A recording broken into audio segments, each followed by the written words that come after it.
میری مرضی کے مطابق گزارو اور حضور اکرم صلی اللہ علیہ وسلم کے طریقے کے مطابق گزارو۔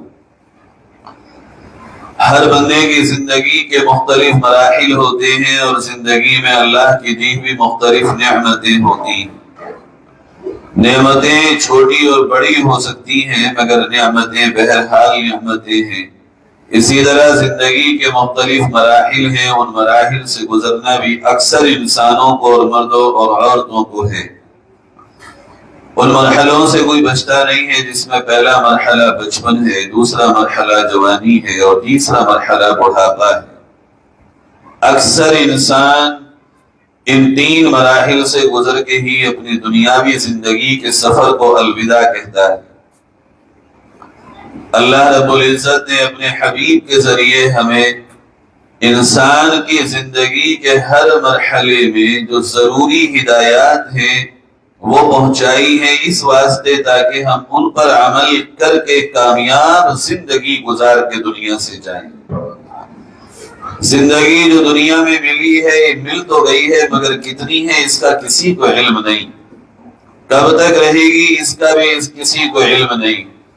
اس کا خاتمہ یقینی ہے اور زندگی میں کامیابی اور ناکامی کا دار و مدار اسی دنیا میں زندگی کے اعتبار سے ہوگا۔ آخرت میں تو صرف حساب ہے، عمل تو یہاں دنیا میں ہے۔ جو کچھ انسان یہاں بوئے گا وہی آخرت میں کاٹے گا۔ کیا چیزیں ہیں وہ کہ جن پر ہمیں اور آپ کو بہت سنجیدگی سے غور کرنا چاہیے اور عملی طور پر اس کو نافذ کرنے کی سعی اور کوشش کرنا چاہیے۔ دو باتیں بہت ہی اہمیت کے ساتھ اب تک زمانے قدیم سے علماء بیان کرتے چلے آتے ہیں، اور اللہ اور اس کے رسول کی شریعت کے یہ دو پہلو امت کے ہر طبقے کو سمجھنے کی اس وقت اس دور میں بہت سخت ضرورت ہے۔ ایک ہوتے ہیں حقوق اور ایک ہوتے ہیں فرائض۔ حقوق وہ ہیں کہ جو ہمارے کسی اور کے اوپر اور ہمارے اوپر کسی اور کے ہیں، جو ہمارے کسی اور پہ ہوتے ہیں وہ حقوق کہلاتے ہیں، اور جو حقوق ہم پہ کسی اور کے ہیں وہ فرائض کہلاتے ہیں۔ یہ دو پہلو اگر آپ سمجھ لیں گے اور ہم سمجھ لیں گے تو آگے کی زندگی ہمارے لیے بہت آسان ہو جائے گی۔ ہمارے حقوق جن کے اوپر بھی ہیں اگر وہ ادا کریں گے تو بہت اچھا، فبیہا، اللہ تعالیٰ ان کو اس حق کے ادا کرنے کی جزا دے گا اور آخرت میں ان کے گلے سے وہ وبال ٹل جائے گا جو حقوق کے ادا نہ کرنے کی صورت میں آئے گا۔ لیکن عجیب بات ہے، شریعت مطہرہ نے حقوق کے مطالبے سے زیادہ فرائض کی ادائیگی کو اہم قرار دیا۔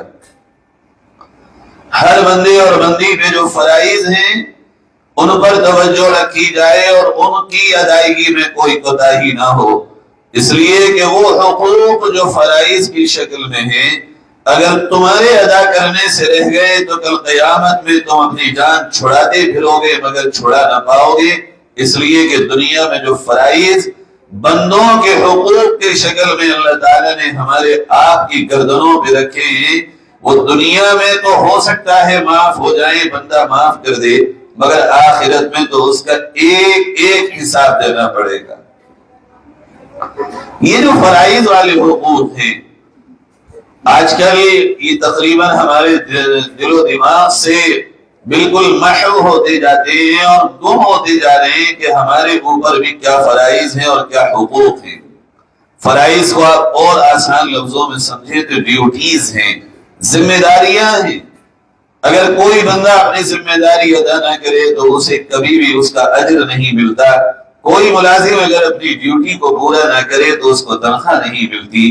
اسی طرح بندہ اللہ کی ذمہ داری اللہ کے عائد کیے ہوئے فرائض کو ادا نہ کرے تو اللہ کا وعدہ جنت کا جو ان لوگوں کے ساتھ ہے جو فرائض کو ادا کرتے ہیں اور ڈیوٹیز کو ادا کرتے ہیں، اللہ کا وعدہ ان سے ہٹ جاتا ہے۔ پھر اللہ پہ یہ لازم نہیں ہے کہ وہ ایمان والے بندوں کو جنت میں داخل کرے۔ میری بہنوں، آج کے اس پروگرام میں ہم یہی بات کرنے کی کوشش اور سمجھنے اور سمجھانے کی کوشش کر رہے ہیں کہ کچھ ہماری ڈیوٹیز ہیں ایک تو وہ جو اخلاقی طور پر ہم سمجھتے ہیں دنیا میں، اور ایک وہ جو اللہ نے فرض کی طرح ہماری ڈیوٹی لگائی ہوئی ہے۔ اگر وہ ڈیوٹی پوری ہم نے نہیں کی تو ہم آخرت اور دنیا دونوں میں بہت بڑے نقصان کا سامنا کریں گے۔ اس میں سب سے پہلی بات ان دونوں پہلوؤں پہ وہ یہ کہ ہمیں اپنی ڈیوٹی کو سمجھنے کی ضرورت ہے۔ جو ملازم اپنی ڈیوٹی پہ اپنے آفس بغیر ٹریننگ کے جائے گا وہ کام بنانے کے بجائے ہمیشہ بگاڑ کے آئے گا۔ اسی طرح جو مزدور مزدوری کرنے جائے مگر کرنا نہ آتی ہو تو بجائے وہ گھاس چھیلنے کے پودے کو بھی کاٹ کے آئے گا۔ سب سے پہلی چیز ہر مرد اور عورت کے لیے لازم ہے کہ وہ اپنی ڈیوٹی کو، اپنی ذمہ داری کو جانے شریعت کی روشنی میں کہ میرے اوپر اللہ نے بحیثیت بیوی، بحیثیت ماں، بحیثیت بیٹی، بحیثیت بہن، بحیثیت پڑوسن، بحیثیت ایک ساس کی دلہن، بحیثیت ایک ند کی بھاوج، بحیثیت ایک اپنے گھر میں بھاوج کی ننند یا دیورانی کی جٹھانی، یہ جتنے بھی رشتے اور ناتے ہیں جن سے ہمارا اور آپ کا واسطہ پڑتا ہے، ہر ایک کے سانچے میں رکھ کے اپنے آپ کو شریعت سے سوال کرے کہ میری اس رشتے میں کیا ڈیوٹی ہے، میری اس رشتے میں کیا فرائض ہیں، میرے اس رشتے میں مجھ پہ کیا حقوق ہیں۔ اگر ان کا علم ہوگا تو پھر انشاءاللہ ادا کرنا بہت آسان ہوگا، اور اگر علم نہ ہوا اور ہم نے ڈیوٹیز کو نہ سیکھا اور نہ سمجھا، اپنے من پسند طریقے سے نبھانا شروع کر دیا تو کہیں تو بہت زیادہ نبھائیں گے ہم اور کہیں بالکل نہیں نبھائیں گے، اور افراط اور تفریط اور کمی اور زیادتی کا شکار ہو جائیں گے، جس کا نتیجہ یہ نکلے گا نہ دنیا میں ہی ہم اللہ کی رضا کے مطابق زندگی گزار پائیں گے، اور نہ آخرت میں اللہ تعالیٰ ہمیں وہ انعام سے نوازے گا جس کا اس سے ہمارا وعدہ ہے۔ میری بہنوں، میری ماں، میرے عزیز بھائیوں، آج اس بات کو سمجھنے کی بہت سخت ضرورت ہے کہ علم کتنی بڑی دولت ہے۔ کسی بھی چیز کا علم، خاص طور پر اپنی ڈیوٹیز کا علم، اپنے فرائض کا علم، اپنی زندگی کے صبح شام گزارنے کا علم۔ اگر علم ہوگا تو ہمیں اپنی باؤنڈریز پتہ ہوں گی، علم ہوگا ہمیں دائرے معلوم ہوں گے۔ آج ہو کیا رہا ہے آپ غور کریں، علم نہ ہونے کی شکل میں ہمارے پاس علم نہیں کہ ہمارے بچوں کے لیے کیا ڈیوٹی ہے، کیا فرض ہے، کیا حق ہے، ہمارے شوہر کا ہم پہ کیا حق ہے، ہمارے بہن بھائیوں کا ہم پہ کیا حق ہے، ہمارے پڑوسیوں کا ہم پہ کیا حق ہے، ہمارے عزیز رشتہ دار جو خونی رشتہ دار ہیں، ذی رحم محرم رشتہ دار ہیں، ان کے کیا حقوق ہیں۔ حقوق کے علم نہ ہونے کی صورت میں آج ایکسپیکٹیشنز اور امیدیں ہماری یا تو بہت زیادہ بڑھ گئی ہیں کسی سے یا بالکل ختم ہو گئی ہیں۔ اب زیادہ ہوتی ہیں اور سامنے والا اس کو پورا نہ کر سکے تب بھی رشتوں میں دراڑیں آتی ہیں، اور بالکل ختم ہو جائے تو دلوں میں ہمارے حسد یا کم سے کم کینہ پیدا ہو جاتا ہے۔ دونوں صورتوں میں ہمارے لیے وبال جان ہے۔ جب علم ہوگا کہ اس بندے کے حقوق کی آخری حد یہ ہے اور ابتدائی یہ ہے تو اس کے دائرے میں رہ کر انسان بات کرے گا، اور دائرے میں رہ کے بات کرنے پر عمل بھی آسان ہوگا۔ علم سے عمل آتا ہے۔ یقیناً علم تین طرح سے انسان کے پاس آئے گا، یا تو پورا عالم بنے، یا کسی عالم سے سیکھے جزوی طور پر جس کی اس کو تو جتنی ضرورت ہے، یا کسی علم والے کی نگرانی میں کتابوں سے اپنی ضرورت کا علم حاصل کر لے۔ ان چیزوں سے انسان کو علم آتا ہے، اور علم کے میدان میں آج کے دور میں میری ماں اور بہنوں، میں آپ سے بڑے درد کے ساتھ عرض کرتا ہوں، آج مردوں سے زیادہ علم سیکھنے کی ضرورت خواتین کو ہے، اس لیے کہ جب ایک مرد علم سیکھتا ہے تو ایک فرد، ایک بندہ علم سیکھتا ہے، اور جب ایک خاتون اور جب ایک فیمیل علم سیکھے گی تو وہ صرف ایک خاتون نہیں ہوتی بلکہ ایک خاندان علم سیکھتا ہے۔ اور میں قربان جاؤں اپنے آقا حضرت محمد مصطفیٰ صلی اللہ علیہ وسلم پر کہ آپ نے ایسے وقت میں جب عورت کو اس کے حقوق سے یکدم محروم کر دیا گیا تھا، میرے آپ کے آقا نے اس وقت کیا خوبصورت کیا خوبصورت پیغام دیا اور کیا عجیب و غریب اپنی امت کو آگاہی فرمائی. فرمایا طلب العلم فریضۃ علی کل مسلم و مسلمہ. اللہ اکبر. اس وقت اللہ کے نبی نے فرمایا علم کا طلب کرنا ضرورت کے مطابق جتنی تمہاری زندگی میں ضرورت ہے، عملی زندگی میں ضرورت ہے، اتنے علم کا سیکھنا ہر مسلمان مرد اور مسلمان عورت پہ واجب ہے، لازم ہے. اگر اپنے اعمال کا علم نہ سیکھا تو یہ گناہ ہے اور سخت ترین گناہ. آپ سوچئے ذرا، جس دور میں عورت کے پڑھنے کی بات، ارے انہیں جینے کے حقوق نہ دیے جاتے ہوں، جن بچیوں کو زندہ دفن کر دیا جاتا ہو، وہی باپ جو آج اپنے کاندھوں پہ اٹھاتے ہیں، یہی باپ تو تھے اس وقت بھی مرد، لیکن بچیوں کو زندہ دفن کر دیا جاتا تھا. میری بہنوں، وہ دور ہے اور اس دور میں میرے آپ کے آقا واجب کا لفظ قرار دیتے ہیں.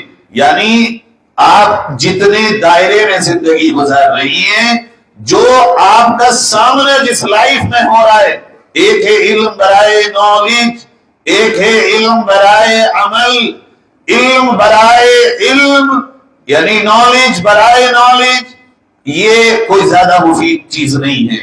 یہ اس کے بعد ہے کہ جب انسان کو اپنی عملی زندگی کا علم آ جائے. ایک ہے علم برائے عمل. مثلا ایک انسان ایک دکان پہ بیٹھتا ہے، لازم ہے کہ دکان چلانے کا شرعی علم سیکھے. ایک انسان اگر کھیتی کرتا ہے، لازم ہے کہ وہ علم سیکھے. اسی طرح ایک خاتون اگر بیٹی کی شکل میں ہے، لازم ہے کہ وہ اپنی تمام اس زندگی کا علم سیکھے جس کا واسطہ اس کو پریکٹیکلی اپنی لائف میں پڑھ رہا ہے. اسی طرح ایک خاتون اگر ماں ہے خصوصی طور پر، تو اسے لازم ہے کہ وہ اتنا علم سیکھے جس سے وہ ان 4 رشتوں کو بخوبی نبھا سکے. اس کا سب سے زیادہ سامنا ماں ہونے کی شکل میں اولاد سے ہے، پھر اپنے شوہر سے ہے، پھر اپنے ماں باپ سے، اپنے بہن بھائیوں سے ہے، پھر اپنے اس رشتہ داروں سے ہے کہ جو اس کے دونوں طرف کے رشتہ دار ہیں. سب سے زیادہ اس کو حقوق کی پاسداری اور اخلاق نبی صلی اللہ علیہ وسلم کے علم کے سیکھنے کی ضرورت ہے. چونکہ ایک ماں اپنے بچے کے لیے پہلی معلمہ، پہلی ٹیچر، پہلی وہ خاتون ہوتی ہے کہ جو اپنے اداؤں سے اپنے بچے میں اپنی صلاحیتیں منتقل کرتی ہے. اپنے بچے میں وہ اپنی اداؤں کو منتقل کرتی ہے.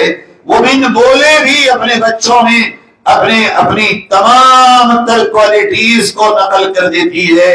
ماں کے لیے خاص طور پر علم کا سیکھنا انتہائی ضروری ہے. میری پیاری بہنوں، اس طرف سے بڑی غفلتیں ہیں. ہم بہت زیادہ شوقین اور اندر جذبہ ہمارا یہ ہے کہ ہم زیادہ سے زیادہ علم کو سیکھیں. معاف کریے گا اس گستاخی کو میری، میں زیادہ کا قائل کبھی نہیں ہوں، نہ ہمارے بزرگ علماء اور اکابر رہے، بلکہ ہمارے یہاں اکثر اس بات پہ زور دیا جاتا ہے کہ جو تمہارے سامنے زندگی چل رہی ہے اس زندگی کا علم برائے عمل سیکھو. اور جب نیت کسی بھی علم کی یہ ہو کہ ہم عمل کی نیت سے سیکھیں گے تو اللہ تعالیٰ اس کو علم نافع بناتا ہے کہ اس علم سے انسان کو خود بھی فائدہ ہوتا ہے اور سامنے والے جس کی وجہ سے وہ سیکھ رہا ہے اس کو بھی فائدہ ہوگا. اور اگر علم برائے نالج اور برائے علم ہو تو وہ صرف اور صرف انسان کی نالج میں اضافہ کرے گا، نافع نہیں بنے گا. آج ہم بات کریں اگر صرف ایک عورت کو ماں کی حیثیت سے دیکھنے کی، تو یہ سماج کی پوری ذمہ داری ایک ماں پر ہے. اور ماں بننے کے لیے لازم ہے کہ میری بہنوں، ایک خاتون اپنی زندگی کے 20-25 برس ایک بیٹی کی شکل میں گزارتی ہے. آج جو مائیں ہیں اور جن کے گھروں میں آج بچیاں اور بچے ہیں، کل یہ ماں اور باپ بنیں گے. لازم ہے کہ ان بچوں کو ماں باپ بننے سے پہلے، ماں باپ بننے کے بعد کے فرائض اور حقوق کا علم ہو. کس طرح تمہیں اپنے شوہر کے ساتھ برتاؤ کرنا ہے، کس طرح تمہیں اپنے بچوں کی پرورش کرنا ہے. آج جو ماں باپ ہیں، بات ان سے ہو رہی ہے کہ آج ہم اپنے بچوں کو اگر صحیح تربیت، صحیح تعلیم، صحیح انداز زندگی اور اخلاق کریمانہ اور ان کو اپنی زندگی میں وہ عروج اللہ کے تعلق کا دے دیں کہ کل جب یہ اپنی شکل میں آئے اور کل جب یہ ذمہ دار بنے تو یہ جو تیسری نسل آئے وہ ان کو دیکھ کر بھی اللہ کی بن جائے اور اس زمانے میں سارے زمانے کے لیے اللہ کے نبی کی غلامی کا ماڈل بن جائے۔ اللہ تعالیٰ نے ماں کی حیثیت ذرا جدا رکھی ہے۔ آپ غور کریں، باپ 1 درجہ اور ماں 3 درجے، کیوں؟ کبھی غور کیا ہے میری ماں؟ جب ایک خاتون ماں کی شکل میں آتی ہے، اللہ کے نبی علیہ السلام کے پاس ایک صاحب آتے ہیں اور کہتے ہیں اللہ کے نبی مجھ پہ سب سے زیادہ حق کس کا ہے، میں کس کی خدمت کروں، سب سے زیادہ کس کا حق ہے میرے اوپر؟ آپ نے فرمایا امو، تیری ماں کا۔ آپ نے فرمایا، صحابی نے کہا ثم من، اللہ کے نبی پھر کس کا؟ آپ نے دوسری مرتبہ فرمایا امو، تیری ماں کا۔ صحابی نے تیسری بار عرض کیا یا رسول اللہ صلی اللہ علیہ وسلم ثم من، آپ نے فرمایا امو، پھر فرمایا تیری ماں کا۔ چوتھی بار پھر انہوں نے سوال کیا قال یا رسول اللہ ثم من، آپ نے فرمایا اب تیرے والد کا تجھ پہ حق ہے۔ ماں کو 3 درجے زیادہ کیوں بتایا گیا؟ غور کرنے کی بات ہے۔ جس کے اسٹار زیادہ، جس کے عہدے زیادہ، جس کا درجہ زیادہ، اس کی ذمہ داری بھی زیادہ ہے۔ چونکہ ماں ہی کا رول ہے اولاد کی تربیت میں زیادہ، باپ کا رول اولاد کی تربیت میں 1% 4 میں سے، اور ماں کا رول اولاد کی تربیت میں 3% ہے۔ تو ذرا غور کیجئے کہ آج ہماری آپ کی محنت اپنی اولاد پہ یہ 3 حصے باپ کے درجے میں ہو رہی ہے۔ کیا ہم اپنی اولاد کے لیے آج سنجیدہ ہیں؟ کیا آج ہم اپنی اولاد کی صحیح اور دینی تربیت کے لیے واقعی سیریس ہیں؟ اگر سیریس ہیں تو بہت مبارک، اور اگر سیریس نہیں ہے اور سنجیدہ نہیں ہے تو یاد رکھیے آنے والے کل میں جو ہماری اولاد جوان ہو کے آئے گی، ہمارے پاس تنہائیوں کے آنسوؤں کے سوا کچھ بھی نہ ہوگا۔ یہی مائیں ہوتی تھی۔ میں چند ایک واقعات آپ کو سناتا ہوں کہ کس طرح مائیں تربیت کرتی تھی اپنی اولادوں کی۔ اس میں پہلا واقعہ جو آپ کو بارہا سنایا گیا حضرت حاجرہ کا ہے، جس نے اسماعیل علیہ السلام کی وہ تربیت کی۔ بس بہت مختصراً سنتی جائیے اور یہ غور کرتی جائیے میری ماں کہ آج جو ہم اپنے بچوں کی تربیت کر رہے ہیں، کیا ہمارے بچے ایسے تیار ہو رہے ہیں کہ جب حضرت اسماعیل کو ذبح کرنے کے لیے لے جایا جا رہا ہے اور ان سے کہا جا رہا ہے تو وہ اپنی جان دینے اللہ کے سامنے یوں کہہ رہے ہیں اپنے باپ سے، ابا جان کریے وہ جو اللہ کا حکم ہے۔ کیا آج ہم نے اپنے بچوں کے دلوں میں اللہ کی ایسی محبت بٹھائی ہے کہ ہمارے بچے بھی کہہ رہے ہوں ابا فجر میں آج سوتا کیوں چھوڑ گئے مجھے، امی آپ نے کیوں نہیں اٹھایا، آپ قرآن پڑھ رہی ہیں اور مجھے نہیں بٹھایا، آپ دعائیں مانگ رہی ہیں اور مجھے نہیں بتائیں، امی سر ڈھک لیجئے، امی یہ دعا پڑھ لیجئے۔ کم سے کم درجہ اس ملک میں رہنے والی خواتین کا یہ تو ہو کہ آج بھی تو ہمارے بچے اس طرح ڈھل جائیں جو اللہ کے حکم پر عمل کرنے کو بیدار ہو۔ دوسرا واقعہ سناتا ہوں کس طرح مائیں اپنے بچوں کی تربیت کرتی تھی۔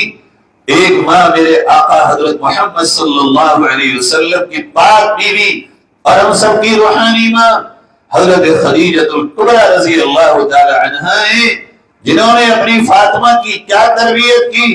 تربیت تو اللہ کے نبی تو تبلیغ میں ہے، لیکن صحیح بات یہ ہے حضرت فاطمہ الزہرا اور دیگر تینوں بہنیں حضرت رقیہ اور ام کلثوم اور حضرت زینب کی کیا تربیت ہے۔ ہجرت ہوئی، حضرت زینب کا نکاح مکے کے ایک صاحب سے ہوا ہے اور حضرت زینب بھی ہجرت کے لیے جا رہی ہیں۔ مکے والوں نے شوہر کو روک لیا، نہیں جا سکتے ہو تو شوہر کو چھوڑ کے اپنے اللہ کے دین کے لیے جا رہی ہیں اور نکل رہی ہیں۔ میرے عزیز میری بہنوں، اس طرح حضرت خدیجہ نے تربیت کی، اس طرح تربیت کی کہ آج پوری دنیا میں اگر کسی بیٹی کی مثال دی جاتی ہے تو بی بی فاطمہ کی مثال دی جاتی ہے۔ یہ معمولی تربیت تھی۔ پھر حضرت فاطمہ جب ماں بنی، انہوں نے اپنے جگر کے ٹکڑے حسن اور حسین کو کیا تربیت دی۔ آج لوگ محلے کے ہمارے بچوں کی شکایت لے کے آتے ہیں، بدتمیزیوں کی شکایت لے کے آتے ہیں۔ بچے ہیں بے شک کرتے ہوں گے، مگر کیا بچوں میں اچھائیاں نہیں ہوگی؟ یہی دونوں بھائی راستے میں جا رہے ہیں اور ایک بڑے بزرگ غلط سلط وضو کر رہے ہیں۔ دونوں بھائی اترے اور مشورہ کیا کیا کریں، کیا ایسا کام کریں جن سے ان کا دل بھی نہ دکھے اور انہیں دعوت بھی ہو جائے اور تبلیغ بھی ہو جائے۔ وہ گئے اور جا کے کہنے لگے چچا ہم چھوٹے ہیں، آپ یہ وضو کر رہے ہیں، ہم بھی وضو کریں گے، آپ ذرا ہمارا وضو دیکھ لینا تاکہ آپ ہمیں غلطی بتا دیں کہ ہمارے وضو میں غلطی کیا ہے۔ یہ تربیت کہاں سے آ گئی؟ کس نے دی یہ تربیت؟ کس نے سکھایا ان کو؟ کس نے بتائی یہ آداب زندگی؟ کس نے دیے یہ مینرز کہ کسی بڑے سے بات کرو تو کیسے، غلط بھی کر رہا ہو تو کیسے بتاؤ؟ کہاں سے آ گئی ان کے اندر یہ اخلاقی زندگی؟ میری بہنوں دینے والی ایک ہی تو ہے جس کا نام حضرت فاطمہ الزہرا رضی اللہ تعالی عنہا ہے۔ جب وضو کر کے مکمل کیا تو چچا میاں کہنے لگے بچوں یہ تو بتا دو کس گھر کے ہو؟ دراصل وضو میرا نہیں، تمہارا نہیں، میرا غلط تھا۔ کہنے لگے چچا ہمارا دل دکھتا اگر ہم آپ سے کہتے کہ آپ غلط ہیں، ہم نے یہی طریقہ سوچا کہ آپ کو تکلیف بھی نہ ہو اور دعوت بھی ہو جائے۔ ہم دونوں آقا کے نواسے اور فاطمہ اور علی کے بیٹے ہیں۔ چچا تڑپ گئے اور کہنے لگے واہ کیا تربیت ہے تمہارے ماں باپ کی، ایسے بچے دیکھنے کو کہاں ملتے ہیں۔ میری بہنوں خالی کہانیاں سننے کو رہ گئی، خالی یہی سننے کو رہ گیا کہ فاطمہ فاطمہ فاطمہ۔ فاطمہ کی امی نے فاطمہ کی کس طرح تربیت کی یہ کون پڑھے گا، کون کرے گا ان کو عملی زندگی میں لاگو؟ اور خود فاطمہ رضی اللہ عنہا نے اپنے بچوں کی کس طرح تربیت کی کہ ایک سارے زمانے کو متحد کر دیتا ہے اور لڑانے سے بچا لیتا ہے۔ حضرت امیر معاویہ سے صلح کر کے لاکھوں جانوں کی حفاظت کرتا ہے، اور دوسرا کربلا کے میدان میں اپنے دین کے لیے اور نانا کی عظمت اور شوکت اسلام کے لیے سب کچھ نچھاور کر دیتا ہے۔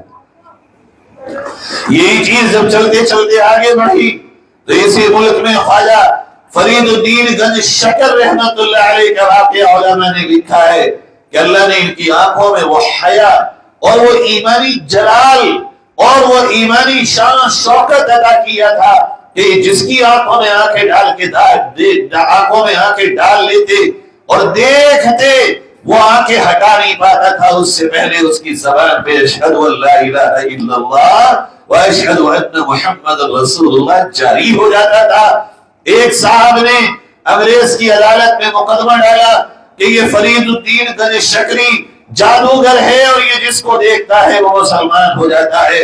انگریز عدالت نے خواجہ کو طلب کیا اور کہا فرید الدین تمہارے خلاف اپلیکیشن آئی ہے کہ تم جادوگر ہو، اپنی صفائی میں کچھ کہنا چاہتے ہو؟ بابا فرید الدین گنج شکر رحمت اللہ علیہ وقت کے عالم اور بزرگ تھے، روحانی، ان کا سر جھکا ہوا تھا۔ جیسے ہی سر اٹھایا اور انگریز جج کی آنکھوں میں آنکھیں ڈال کے دیکھا تو بجائے اس کے کہ وہ کچھ کہہ پاتے وہ جج بھی بول پڑا اشہد ان لا الہ الا اللہ وان محمد رسول اللہ۔ حضرت اپنے گھر گئے اور والدہ سے کہنے لگے امی بڑی عجیب بات میرے ساتھ باہر ہو رہی ہے۔ وہ کیا بیٹے کہ امی جس کو دیکھتا ہوں وہ کلمہ پڑھنے لگتا ہے، اور آج تو یہ واقعہ ہوا کہ مجھے عدالت میں بلایا اور عدالت میں جج کی طرف میں نے دیکھا، بجائے وہ فیصلہ دیتا وہ بھی کلمہ پڑھ کے میرے ساتھ ہو لیا۔ میں نے کہا فرید یہ کمال تیرا نہیں یہ میرا ہے، تو کیا سمجھتا ہے کہ یہ تجھ میں پیدا خود سے ہوا؟ کامنی مجھے یقین ہے جو آپ کہہ رہی ہے وہی سچ ہے، مگر کچھ بتائیے تو۔ کہنے لگی بیٹے یہ راز کی باتیں ہیں، تو کہتا ہے تو بتاتی ہوں۔ جس دن تو میرے پیٹ میں حمل کی شکل میں آیا میں ایک ایک عمل کو کرنے سے پہلے منٹوں اور گھنٹوں سوچتی تھی کہ یہ عمل کہیں گناہ سے گناہ کی طرف تو نہیں ہے، یہ عمل اللہ کی نافرمانی والا عمل تو نہیں ہے۔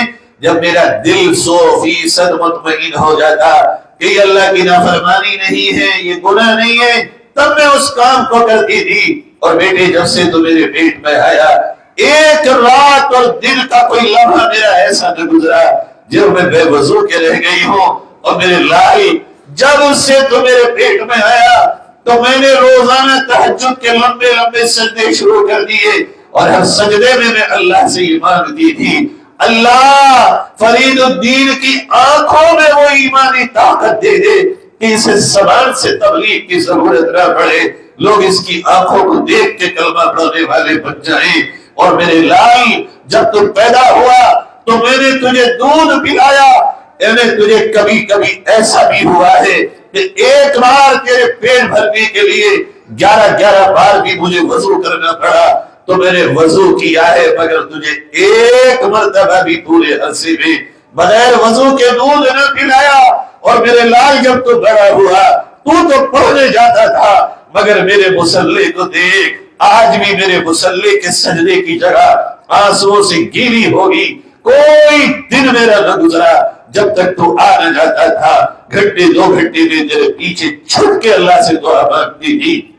اور بیٹے آج جب تو نکلتا ہے گھر سے تو سمجھتا ہے میں گھر کے کاموں میں لگ جاتی ہوں، تیرا قدم باہر نکلتا ہے دروازے سے، اور میرا قدم سارے کاموں کو چھوڑ کے مصلی پہ آتا ہے۔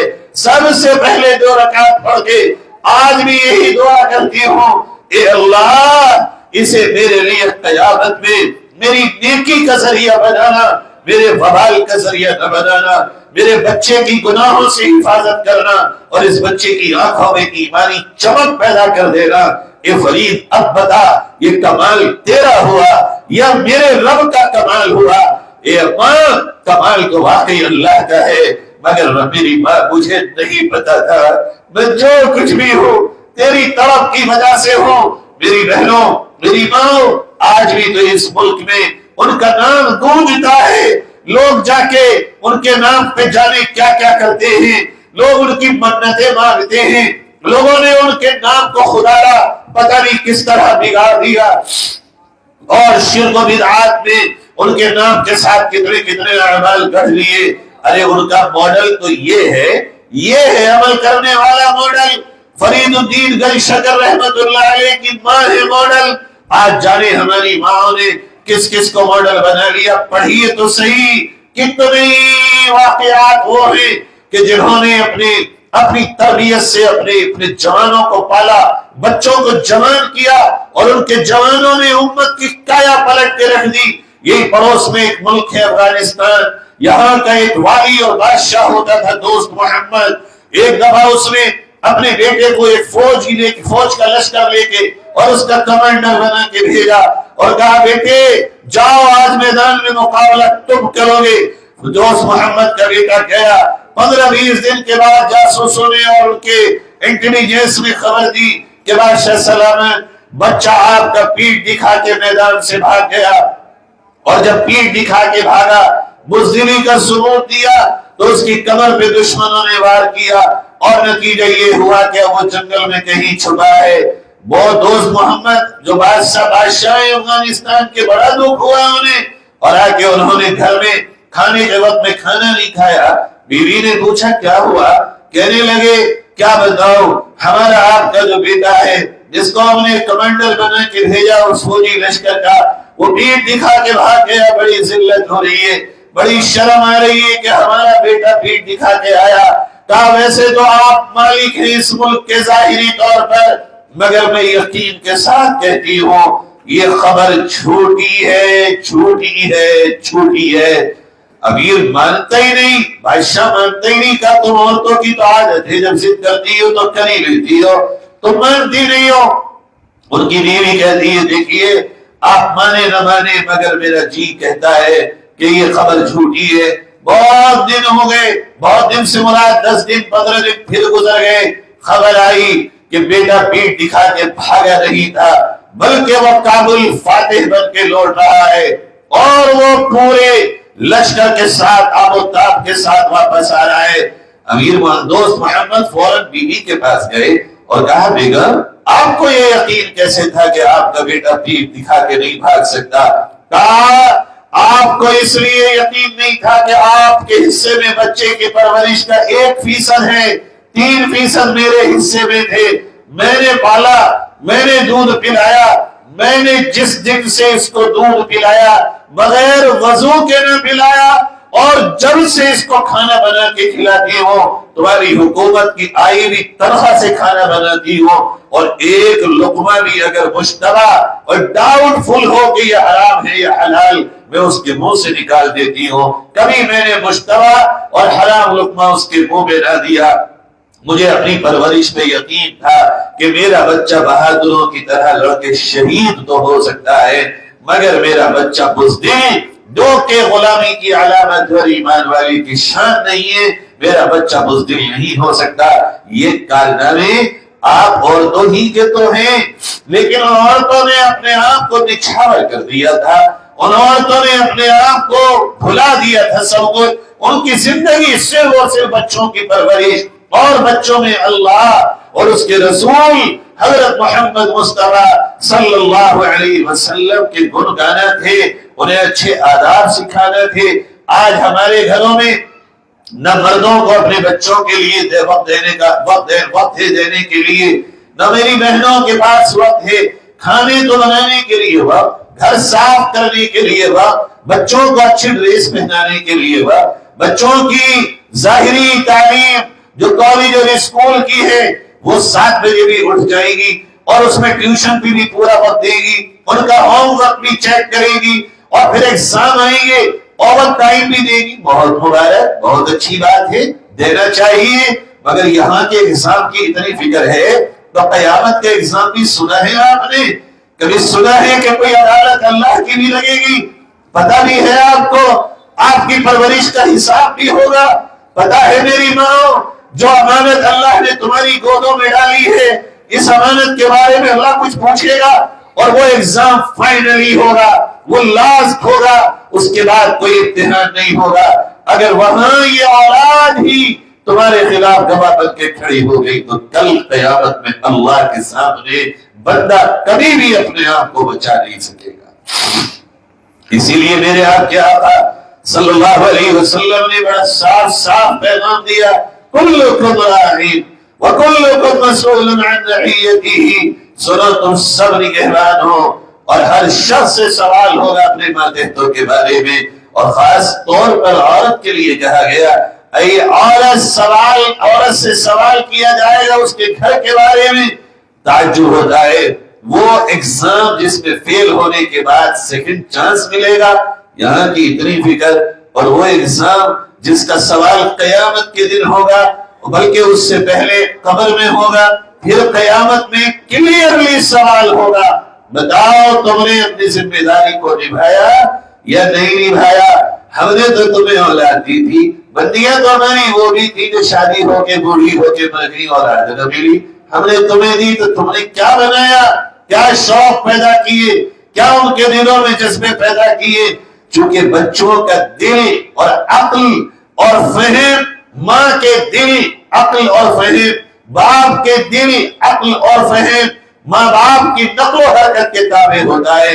میری بہنوں، جو آیتیں میں نے خطبے میں پڑھی تھی وہ دل ہلانے والی آیتیں ہیں۔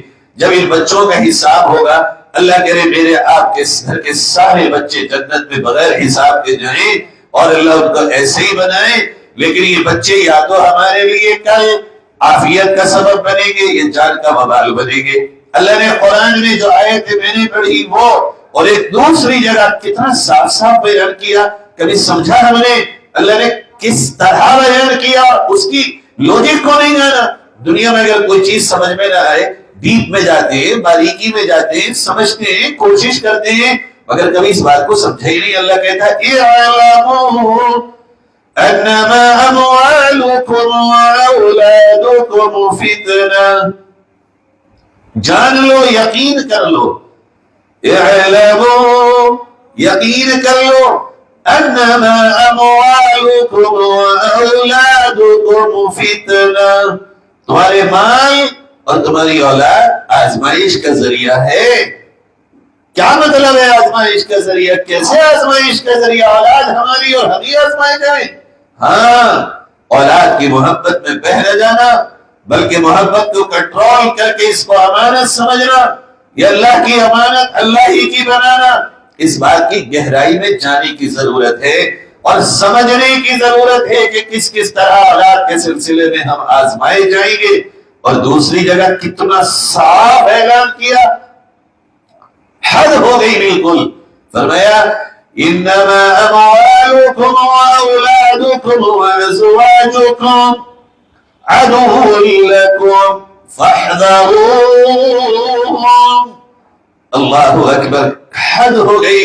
اللہ نے عجیب ہمیں آگاہی دی اور عجیب اللہ نے ہمیں آگاہ فرمایا، کہا بے شک یقین کرو تمہارا مال، تمہاری اولاد اور شوہروں کے لیے بیویاں، بیویوں کے لیے شوہر تمہارے دشمن ہیں۔ یا اللہ دشمن؟ تو نے تو قرآن میں بتایا کہ میاں بیوی کا رشتہ محبت ہے، تو نے تو بتایا یہ انسیت کا ذریعہ ہے، تو نے تو بتایا یہ دل کے چین ہے، تو نے تو بتایا اولاد آنکھوں کی ٹھنڈک ہے، قرۃ اعین تو نے قرآن میں بیان کیا۔ اللہ کیا بات ہے یہ؟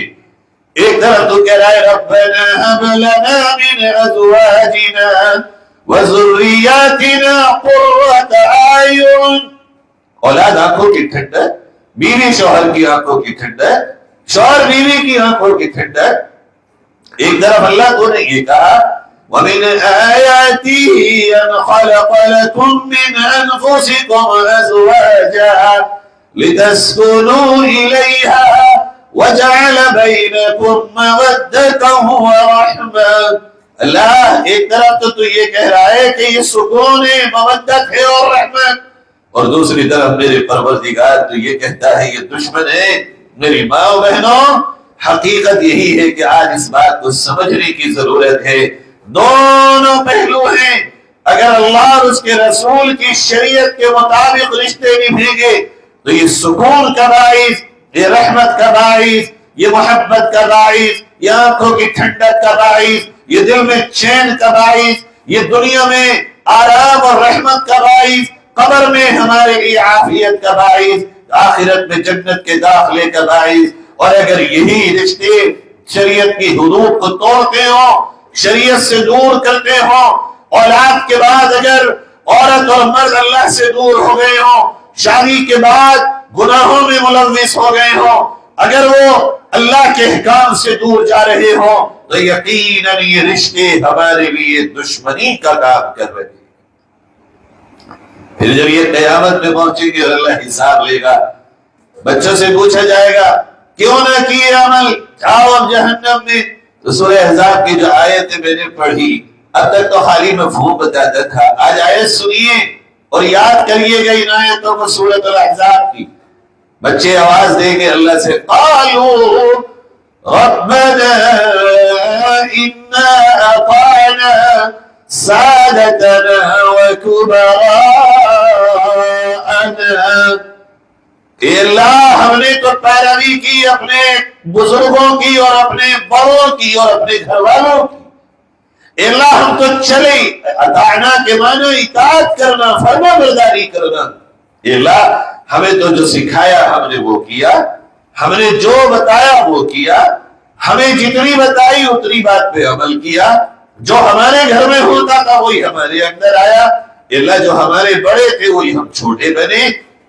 پھر وہ بچے اللہ سے درخواست کریں گے، ذرا غور کریے اور بہت ڈیپلی غور کریے میری ماں، جن بچوں کے رات کے سونے میں تم نے سونا چھوڑا، جن بچوں کے لیے تم نے کہا کہ اس کے زخم ہوا تو میرا دل پھٹتا ہے، یہی بچے، یہی اولاد، یہی سینے سے لگائے ہوئے جگر کے ٹکڑے قیامت میں اللہ سے کہتے ہوں گے ربنا اطعنا سادتنا وكبراءنا فاضلونا السبيل، اے پروردگار مجھے تو میرے ماں باپ نے ہی گمراہ کیا، کوئی اور کیسے کرتا، انہوں نے نہ بتایا، انہوں نے نہ سمجھایا، بلکہ حالت یہ ہو گئی ہے آج ماں باپ چاہتے ہیں بچے دیندار بنے مگر زیادہ نہ بنے۔ اللہ کی بنا کیا ہو رہا ہے یہ؟ میں نے اپنے کانوں سے سنا ہے یہ ڈائیلاگ کتنے لوگوں سے کہ بھئی میں کب کہہ رہا ہوں نماز مت پڑھو، میں کب کہہ رہا ہوں قرآن مت پڑھو، مگر میں یہ تھوڑی نہ کہ مولوی بن جاؤ، ایسے تھوڑی نہ کہ بالکل یہ بن جاؤ۔ تعجب ہے ایسی سوچ پر۔ ایسی میری بہنوں یہ پیغام پہنچائیے ان لوگوں تک جو اس طرح کی سوچ رکھتے ہیں کہ بچے کیا کہیں گے اللہ سے۔ اللہ انہوں نے بگاڑا ہمیں، انہوں نے گمراہ کیا، اور پھر اللہ سے ڈیمانڈ رکھیں گے اور یوں کہیں گے ربنا آتِهِمْ ضِعْفَيْنِ مِنَ الْعَذَابِ، اے اللہ آج ہم اولاد، اللہ کرے ہم میں سے کسی کی اولاد ایسی نہ ہو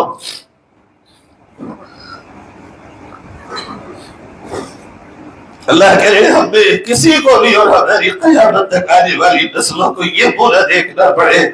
بڑی شرمندگی اور بڑی رسوائی ہوگی اس وقت۔ بچے کہیں گے اللہ سے ربنا آتِهِمْ ضِعْفَيْنِ مِنَ الْعَذَابِ، اے اللہ اوروں کو تو ایک ایک عذاب دے رہا ہے، مگر ہمارے ان گھر کے بڑوں کو اور ذمہ داروں کو اور ہمارے بابا کو ڈبل عذاب دے کے انہوں نے ہمیں بتایا نہیں، سکھایا نہیں۔ بہت سخت مرحلہ ہوگا میری بہنوں، بہت سخت مرحلہ ہوگا۔ آج کی غفلت، ارے کیا کیوں تھک رہے ہو کہ اولاد کے لیے کما رہے ہیں؟ کس اولاد کے لیے؟ سوچو تو صحیح۔ اس اولاد کے لیے وقت نہیں ہے بہنوں کے پاس، موبائلوں میں وقت گزر گیا۔ کیا دیکھ رہی ہو؟ قرآن سن رہے۔ ارے قرآن سننے کا یہ وقت ہے جب اولاد کا وقت ہے۔ اولاد کے ساتھ بیٹھو تو صحیح، اس کے جذبات کو تو سمجھو۔ خالی ڈانٹ ڈانٹ کے اور مار مار کے پالنے سے بچے نہیں بنتے، ان کے سوالات سے گھبراؤ نہیں، ان کے دلوں میں اڈیلو، بالکل ایسے ہی جیسے گیس پہ رکھی ہوئی چولہے پہ ڈر لگتا ہے کہ دودھ نہ نکل جائے رکھتا ہے اور کام بھی لیتا ہے۔ یہ اپنے بچوں کی سرپرستی پر بہترین آیت ہے۔ کیوں کر رہے ہیں آپ؟ اللہ کو سرپرست بنا رہے ہیں، اللہ ہے ہمارے بچوں کا والی، اللہ ہے ہمارے بچوں کا رکھوالا۔ یہ ہے ایک واقعہ کہ اتنا بڑا بادشاہ ہو کر اپنے گھر میں اپنے بچوں کی پرورش کرتا ہے اور اس طرح کرتا ہے کہ بچوں کے کپڑوں پہ گرچہ پیون ہیں مگر اس کی زندگیاں تقوی سے پر ہیں۔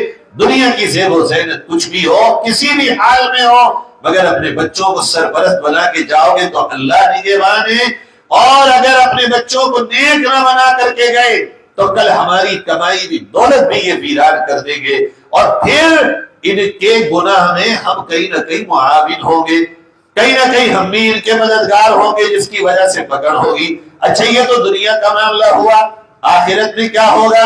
آخرت میں اللہ تعالیٰ نے ہمیں خوشخبری سنا دی کہ کل قیامت میں جب تم آؤ گے اور جب وہاں تمہارے حساب کتاب ہوگے، اور اگر تم نیک ہوگے اور نیکی میں اونچ نیچ ہوگی، اونچ نیچ، کسی کی 100، کسی کی 150، کسی کی 75، مگر سب نیک ہوگے، یعنی ماں باپ کی 150 بیٹے کی 100، یا ماں باپ کی 125 بیٹے کی بیٹی کی 75، تو اللہ نے بڑی خوشخبری سنائی اور یوں فرمایا اللہ رب العزت نے قرآن میں، صرف ترجمہ کرتا ہوں کہ ہم تم سب کو جنت میں ایک ساتھ جمع کر دیں، بیٹے بیٹیاں، پوتے پوتیاں، نواسے، ماں باپ، سب کو ہم تمہیں جمع کر دیں گے، گرچہ تمہاری نیکیوں میں کچھ کمی ہوگی پھر بھی ہم تمہارے ساتھ رعایت کریں گے، اور کم سے کم تمہارے اپنے رشتہ داروں کا، خاص طور پر والدین اور اولاد کو جمع کر دیں گے۔ چھوٹی موٹی خوشخبری ہے میری بہنوں، اگر مل بھی گئی نا اکیلی جنت، تو بن اولاد کے کیا مزہ ہوگا جنت کا، کیا مزہ ہوگا بن شوہر کے بیوی کے جنت کا، کیا مزہ ہوگا شوہر کو بن بیوی کے جنت کا۔ مزہ تو اس جنت میں ہے، گرچہ ہوگا مگر کیا ہوگا، دل لگے گا کیا؟ آدم کا نہ لگا بن بیوی کے، یہاں کے مرد کا کیا لگے گا؟ مزہ تو تب ہے جنت کا جب اپنے سب ہو جنت میں۔ آج کے اس جلسے کا یہی پیغام ہے، ایسی فکر پیدا کریں کہ ہم اور اولاد، ہم اور سب اپنے جنت میں جانے والے بنے۔ ایسا نہ ہو کہ ہم تو مزے لیں اور دل تڑپ رہا ہو کہ بھائی یا کوئی رشتہ دار یا کوئی بیٹا بیٹی جہنم میں چل رہا ہو۔ مزہ لینے والی جنت کے طلبگار بنیں گے انشاءاللہ۔ اللہ سے دعا کرتے ہیں کہ اللہ تعالی ہم سب کو اس راہ پر چلائے اور اس طرح ہمیں اولاد کی پرورش کرنے کی توفیق بخشے کہ ہم سب جنت میں داخل ہونے والے اور ایک ساتھ رہنے والے بن جائیں۔ وآخر دعوانا ان الحمد للہ رب العالمین۔